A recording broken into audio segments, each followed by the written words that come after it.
Hello friends, আমি জয়া বম্বিকাস কিচেনে আপনাদের স্বাগত। আজকে যে রেসিপিটা নিয়ে এসেছি সেটা আপনারা শেষ পর্যন্ত দেখুন, এটা আমার অনুরোধ। আশা করছি ভালো লাগবে। আর ভালো লাগলে আমার পাশে থাকবেন এবং একটা লাইক শেয়ার কমেন্টস করবেন। যদি আমার ইউটিউব চ্যানেল থেকে দেখে থাকেন তাহলে আমার চ্যানেলটাকে সাবস্ক্রাইব করে আমার পাশে থাকবেন। আর যদি ফেসবুক চ্যানেল থেকে দেখে থাকেন তাহলে রিকোয়েস্ট করব আমার পেজটাকে ফলো করবেন। আর পুরনো বন্ধুরা তো জানেন যেভাবে কী করতে হবে, সুতরাং আপনাদের বলার কিছু নেই। আশা করছি ভালো লাগবে ভিডিওটা। চলুন তাহলে বেশি দেরি না করে ভিডিওটা দেখা যাক। এই রেসিপিটা শেষ পর্যন্ত দেখার অনুরোধ রইল। এটা বাচ্চা বড় সবাই পছন্দ করবে, সুতরাং আপনারা এটা ঘরে বানাবেন। বানিয়ে কেমন হলো অতি অবশ্যই জানাবেন। মাঝখানে কিন্তু কেউ স্কিপ করবেন না, এটা কিন্তু আমার অনুরোধ। আশা করছি আপনারা স্কিপ করবেন না। চলুন তাহলে রেসিপিটা দেখে নেওয়া যাক। এই রেসিপিটা বানানোর জন্য আমি লাল শাক নিচ্ছি।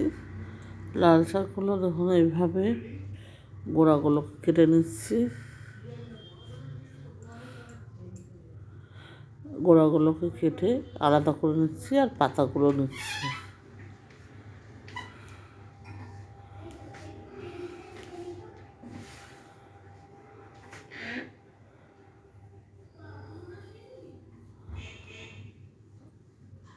এইভাবে পাতাগুলোকে নিয়ে নিচ্ছি।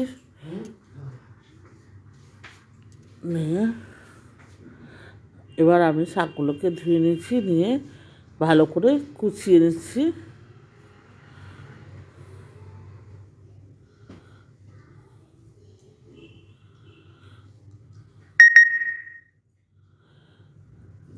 একদম যতটা সম্ভব ছোটো ছোটো করে কেটে কুচিয়ে নিচ্ছি। নতুন বন্ধু যদি কেউ আমার চ্যানেলে থেকে থাকেন তাহলে আমি তাদের কাছে অনুরোধ করছি যে আমার চ্যানেলটাকে সাবস্ক্রাইব করে আমার পাশে থাকবেন। এবার আমি একটা কড়াইতে তেল দিয়ে আমি বড়ি ভেজে নিচ্ছি।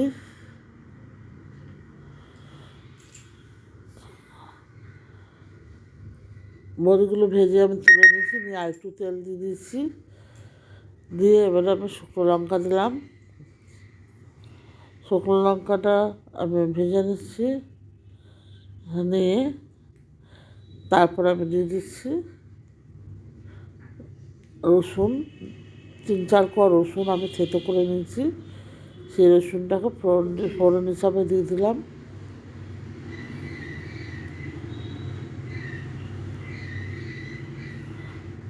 আর দিয়ে দিচ্ছি পেঁয়াজ। একটা পেঁয়াজকে আমি কুচিয়ে নিয়েছি ভালো করে, সেই পেঁয়াজটা দিয়ে দিলাম।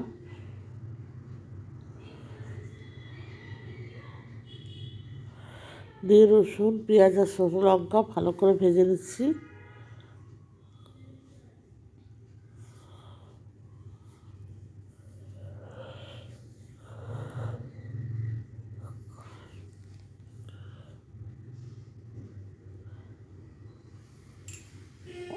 পেঁয়াজ আর রসুন ভাজা হয়ে গেছে। এবার আমি এখানে এই লাল শাকটা দিয়ে দেবো। যে লাল শাকটা আমি টুকরো টুকরো করে কুচিয়ে নিয়েছিলাম। নতুন বন্ধু যদি থেকে থাকেন তাহলে আমি আবার অনুরোধ করছি, আপনারা আমার চ্যানেলটাকে যদি সাবস্ক্রাইব না করে থাকেন তাহলে সাবস্ক্রাইব করে নেবেন এবং পাশে থাকা বেল আইকনটা অতি অবশ্যই প্রেস করবেন, কারণ আমি যখন কোনো ভিডিও আপলোড করবো সবার প্রথম আপনাদের কাছে পৌঁছায়। পুরনো বন্ধুরা এতদিন যেভাবে সাপোর্ট করেছেন সেভাবেই সাপোর্ট করবেন। আর ফেসবুক পেজ থেকে যদি দেখে থাকেন তাহলে আমার পেজটাকে ফলো করার অনুরোধ রইল। এবার আমি এখানে দিয়ে দিচ্ছি হলুদ আর স্বাদ মতো লবণ দিয়ে আমি ভালো করে ভেজে নেব। আমি নেড়ে দিচ্ছি সব উপকরণগুলো যাতে শাকের সাথে মিশে যায়। এবার আমি নেড়ে দিলাম, দিয়ে ভালো করে আমি নেড়ে চেড়ে ভেজে নেব।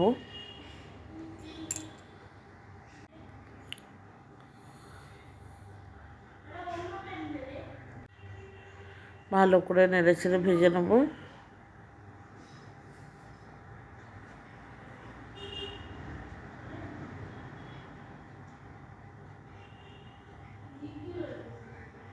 আমি আবার ঢেকে দিচ্ছি যাতে শাকটা ভালোভাবে সেদ্ধ হয়ে যায়। ঢাকনাটা খুলে আমি আবার এখানে নেড়ে ছেড়ে দেবো। ভিডিওটা যদি ভালো লাগে তাহলে অতি অবশ্যই লাইক শেয়ার কমেন্টস করে আমার পাশে থাকবেন। আর নতুন বন্ধুরা যদি আমার চ্যানেলটাকে সাবস্ক্রাইব না করে থাকেন তাহলে আমার চ্যানেলটাকে সাবস্ক্রাইব করে আমার পাশে থাকবেন। আর পুরনো বন্ধুরা এতদিন যেভাবে সাপোর্ট করেছেন সেভাবেই আমায় সাপোর্ট করবেন। এইভাবে পুরো শাকটা আমি ভেজে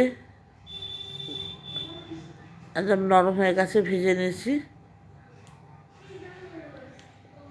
এবার আমি এখানে ওপর থেকে একটুখানি মিষ্টি দিয়ে দিচ্ছি যাতে এর টেস্টটা আরও ভালো হয়। শাকে একটু মিষ্টি দিলে ভালো লাগে খেতে, তাই একটু মিষ্টি দিলাম। দিয়ে ভালো করে আমি নেড়ে চেড়ে নিচ্ছি যাতে চিনিটা শাকের সাথে মিশে যায়।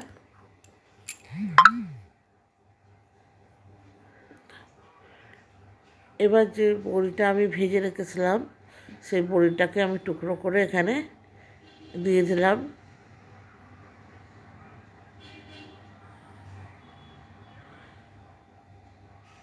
আপনারা চাইলে গোটা বড়ি ইউজ করতে পারেন, গোটা ভাজা বড়ি, কিন্তু আমি এখানে ভেঙে দিচ্ছি যাতে খাওয়ার সময় মুচমুচ করে, সেই জন্য। দিয়ে ভালো করে মিশিয়ে আমার ভাজা হয়ে গেছে। এবার একটা পাত্রে নিয়ে নিচ্ছি, তাতে আমি নামিয়ে নিচ্ছি।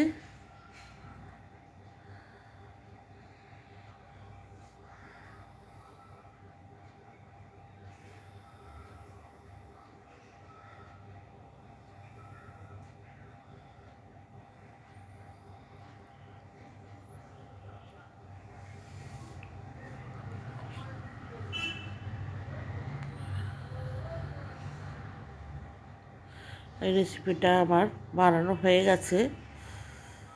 আজকে এই পর্যন্ত বন্ধুরা। ভিডিওটি ভালো লাগলে লাইক শেয়ার কমেন্টস করবেন। ভালো থাকবেন। ধন্যবাদ।